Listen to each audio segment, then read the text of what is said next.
Okay, really helpful resource today, but it's also a book. It's a series. It's called the Guide to Imagery Series. And the back says, the Guide to Imagery Series introduces readers to the important visual vocabulary of Western art. Now, their focus here is visual art, the visual arts. And I'm trying to remember what other books are in this series. I have, other books in the Guide to Imagery Series. Gods and Heroes in Art, Saints in Art, Gospel Figures in Art, Old Testament Figures in Art. Now, especially in the Western world, the history of art is replete with these kinds of gods and figures and religious ideas. And so even if you consider yourself not a super religious person, you've got to be familiar with that, and that's the value of a liberal education, liberal arts education, but you've got to know that stuff if you're really going to understand what's going on. But the thing that's so valuable about these books is that they've emphasized the visual arts, but it's just as helpful in classics. It's just as helpful in reading, especially in literature and in poetry.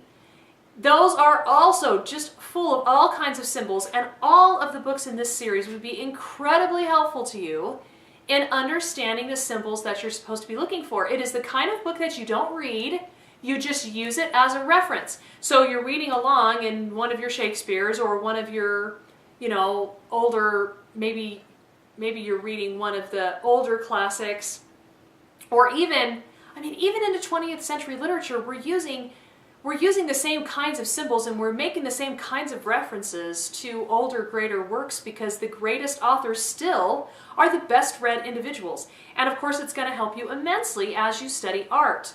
But they're reference guides, they're resources. So you're reading along in something, and there's a thistle.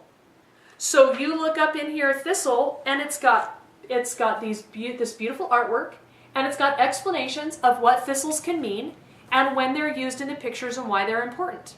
Because of its peculiar structure as a plant with an abundance of thorns, the thistle has taken on connotations associated with pain, sin, and the passion of Christ. So if you're looking at a piece of artwork and it just looks like it's some vegetables hanging there, those vegetables might all mean something very important, and if you understood their symbolism, then it might actually be saying something to you if you knew what was underlying that picture. Here's, this, it's got all these sections. It's so good. It's so helpful. This one is called Nature and Its Symbols. It's the only one I own, but I really would like to get the other ones. And so you've got these sections: plants, fruits, flowers, land animals, flying animals, creatures of the imagination, and aquatic animals. So good. And then it's got an index if you want to look things up that, you're not sure where you might find them. And it's got it's just a great little art book to go through here and look at pieces of artwork and go, well, what are the symbols in there and what are the symbols in there? It's fantastic. So it's a resource for art. It's a resource for reading. It's a resource for understanding history. And these other ones, again, are largely about God, saints, gospel. They're, all four of the other ones in a 5-part series are largely about the religious aspects of art, because that's what Western art is mostly about. Religion has been a lot of our culture. This one right here is Durer, and it's got the snake biting off. It's got the hand grabbing the apple and the snake's head there. Well, of course, that's obviously very, very symbolic of, plucking the fruit of the tree of good knowledge of good and evil. And they were cast out, Adam and Eve were cast out of the garden for that. So that's mostly what I want to say. But I want to point out again that I don't even know how much this thing costs. I don't think it's maybe it's 20 or 30 bucks. I'm not sure. But every page has these gorgeous, and they're all full color. And it's just so fun to just flip through. And the pages are this glossy, higher quality, thicker, almost print quality paper.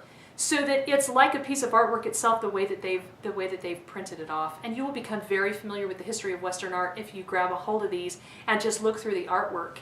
And then, of course, if you're reading, it's a fantastic resource. I've looked up so many. White has so many symbols, so many meanings, and lilies, and I mean, you just can't imagine all the different things that those things might read. And then when you're reading them and they take on those nuances, then there's all this new added depth to whatever it is that you're learning about. So, the Guide to Imagery series, I've got nature and its symbols, but the other ones I'm sure are just as good in talking about all the symbols of the ancient Greek and Roman gods and biblical references. So enjoy. I hope that was helpful. See you next time.